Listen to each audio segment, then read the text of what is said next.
Hey CoreLife, it's Lauren Melton here, registered dietitian at CoreLife in Odenton and resident host of Eating Well with CoreLife. Thanks for joining me again today. Today we're really going to spend some time talking about fiber, why it's important, where to get it, and really just what it is, because sometimes that can be confusing. But before we get started, I want to remind you that even though our offices are temporarily closed, you can still see our faces all the time by scheduling a telehealth visit, and we can track your progress and keep you accountable. You can do that using our telehealth visit, using our CoreLife app and our remote patient monitoring program. So if you're interested in scheduling a telehealth visit, be sure to give us a call and we'll get you scheduled. Send us an email. We'll get you scheduled that way too. And we look forward to seeing you. So let's get started. So like I said, we're talking about fiber today and why it is so important for our body. So what the heck is fiber first? Fiber refers to non-digestible carbohydrates that are typically intact in plants, essentially. So this includes fiber found naturally in vegetables, fruits, whole grains, legumes, and sometimes nuts and seeds. So, why is fiber so important? So, dietary fiber, typically whenever we ask people about this and we ask them why they should be eating enough fiber, typically people say for bowel health, right? So, not only is it known to prevent early constipation and aid in overall bowel health, but there are a ton of other reasons why fiber is so important.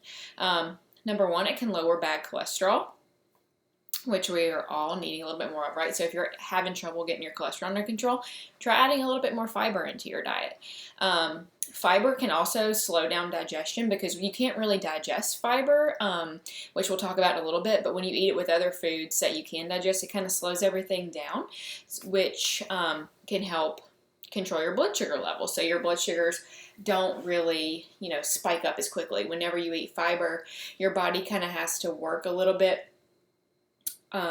harder just to kind of get there. So instead of your blood sugar spiking up and down, you see nice, pretty little even waves there. It helps you live longer. Fiber has been known to reduce risk of cardiovascular disease and some cancers, and it also helps you to achieve a healthy weight, which is kind of why we're here, right? It helps you feel fuller longer, like I just talked about, and it's a little bit more energy dense, so you're not going to feel like you need as much food because you're going to feel full from what you do eat, right? So let's talk about fiber even further a little bit more. So dietary fiber, we often call it like roughage or bulk. It includes the parts of plant foods your body really can't digest or absorb, right? So unlike other food components like we've been talking about this week, fats, proteins, and some carbohydrates, which your body does break down and absorb and use for energy, fiber really isn't digested by your body. Instead, it kind of passes kind of relatively intact through your stomach, through your small intestine and colon, and then ultimately out of your body. So some fiber is commonly classified as soluble, which means that it can dissolve in water. And then there's also insoluble, which doesn't dissolve. So let's talk about each of those. So soluble fiber, the one that does dissolve in water, it kind of forms a gel-like material. And this is the type of fiber that can help lower your blood cholesterol and your glucose levels. So this type of fiber is found in foods like oats, peas, beans, apples, your citrus fruits, carrots, barley, and psyllium. Okay, then we have insoluble fiber. So this is the type of fiber that promotes the movement of material through your digestive system and increases your stool's bulk so that it can be of benefit to those who struggle if you have constipation or irregular bowel movements. This type of fiber is found in whole wheat flour, wheat bran, nuts, beans and vegetables like cauliflower, green beans, potatoes. Those are all great sources of insoluble fiber. Okay, now those two sometimes are hard to differentiate between. So try not to worry too much about the types of your fiber, like insoluble versus soluble that you're getting, unless you have a specific issue that we just talked about that can be addressed with a specific type. The levels of insoluble and soluble fiber kind of varies depending on the plant food, like I said. So to receive the greatest health benefits from fiber, just try to include a wide variety of high fiber foods, and you can usually cover your bases with that. So when we're talking about fiber, how do you know how much to eat? So adequate intake recommendations are about 25 grams a day for women and 38 grams a day for men up to age 50. So if you're younger, pretty much Younger than 50, you should be getting 25 if you're a woman, 38 if you're a man.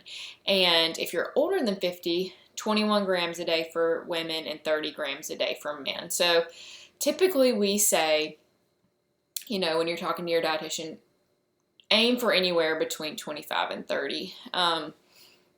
Really, the current dietary fiber intake for United States adults, so like the average is about 17 grams a day, so still way lower than it should be.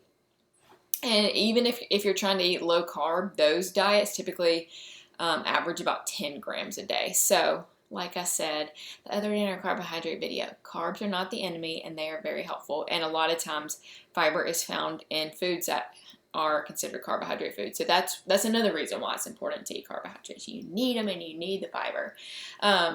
Now, when it comes to where you get your fiber, whole foods rather than fiber supplements are generally better. So those fiber supplements like Metamucil, Citracel, FiberCon, they don't really provide a variety of fibers, and they're often lacking some of the vitamins, minerals, and other beneficial nutrients that you could actually get from food if you were going to eat fiber foods.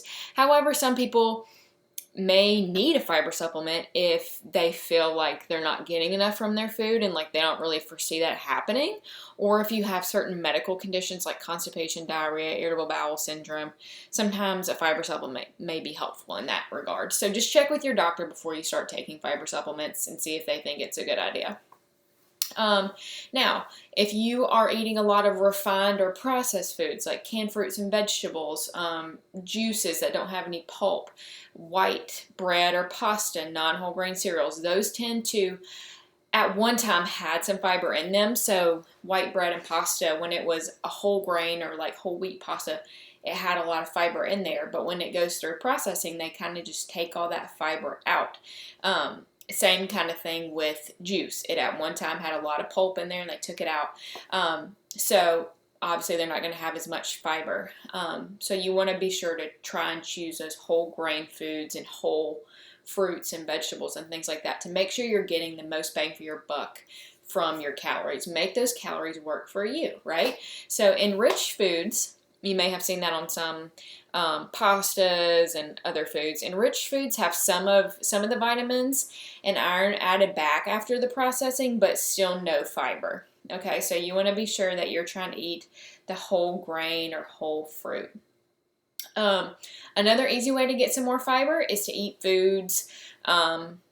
You may have seen cereal, some granola bars, yogurts have fiber added back to it. So the fiber is usually labeled as inulin or like chicory root powder. I know some of the most popular yogurts these days have some of that and it's kind of used to add some fiber. Be careful with those if you're not used to them, because some people can complain of kind of like gassiness or like bloating after eating some of those foods. So just take it easy.